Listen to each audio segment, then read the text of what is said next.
D'un côté, une pépite brésilienne dorée, taillée aux mille éclats. Kaká, Ronaldo, Ronaldinho, Adriano, force offensive, bijou d'une nation à l'ambition suprême. En face, c'est le diamant brut, originel, le Ghana, patrie d'orfèvre. La pierre est pure, naturelle. Ghana-Brésil, choc au pays des magiciens donc. L'ambiance est joviale, le Brésil n'a d'autre choix qu'une victoire. Le Ghana, lui, rêve d'exploit. L'entame est prévisible, les talents se nivellent, la tactique prend alors le pas. Un jeu maîtrisé par les Brésiliens, nous jouons la 4e minute. Occasion de but énorme, occasion de but, il est passé, et il va convertir cette première occasion pour le Brésil.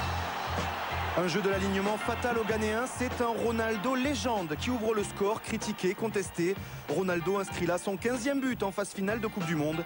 Il fait noméno, entre définitivement dans l'histoire et efface des tablettes le précédent record de Gerd Müller.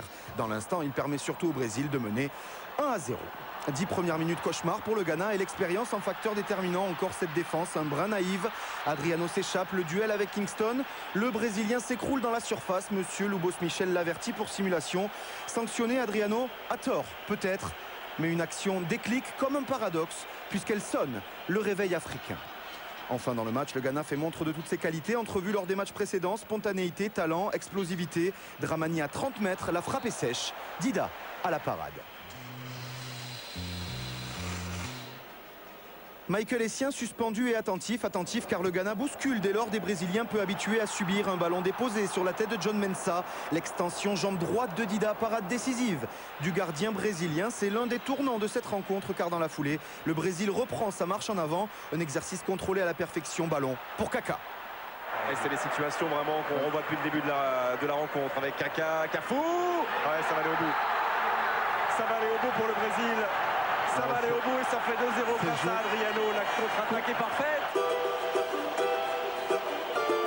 Et je pense qu'il y avait hors-jeu. Position de hors-jeu dès le départ de position de la première passe. Ouais. Et il est sur la dernière aussi, Adriano.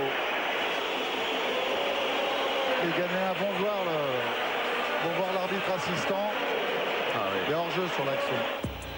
Un Adriano hors-jeu en briseur de rêve, 2-0, c'est le 200e but brésilien en Coupe du Monde. Scénario catastrophe pour ce Ghana joueur, trop joueur peut-être, manque d'expérience, excès d'envie.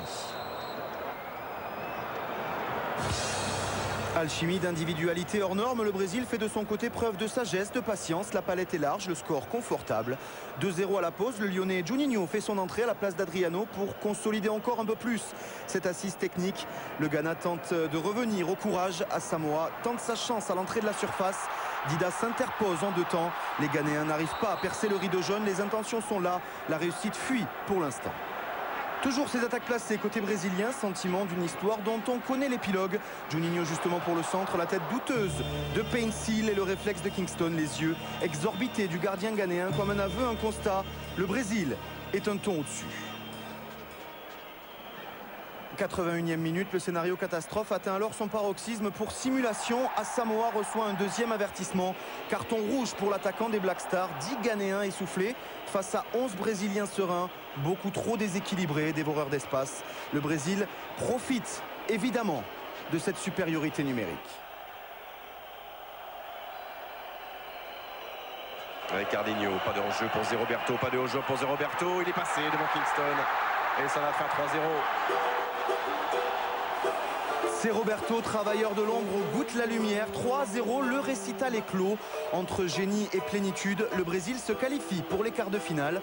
Démonstration tactique, maîtrise collective. La logique est au final respectée.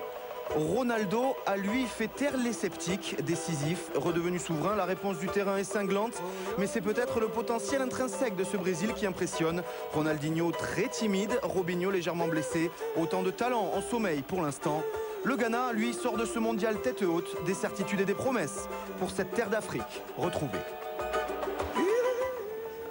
Voilà le Brésil qui affrontera donc la France en quart de finale.